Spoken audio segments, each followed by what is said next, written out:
Here's another quick video on spinning magnetic levitation like was seen for the New Jersey drone.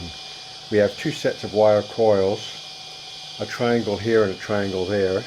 That triangle is given three-phase power as UVW. The other triangle is given three-phase power as UVW in the opposite direction. And we put it on a variable frequency device which gives three-phase power. In the center we have a floating 70mm magnet. When we turn on the three-phase power, the lower coils make that magnet spin clockwise. And if the upper coils are some distance from the axis, that lower magnet, when we add the power, will rise up and strike the plastic on the very top, not very desirably.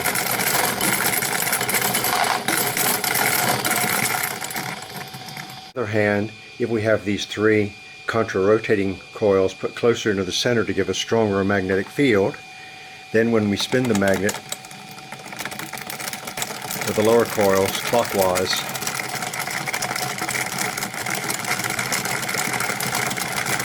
it won't rise up and strike the plastic undesirably, but it will push against the upper coils and provide a certain force of repulsion to make the device move forward. This magnet rises like a spinning top with three-phase power.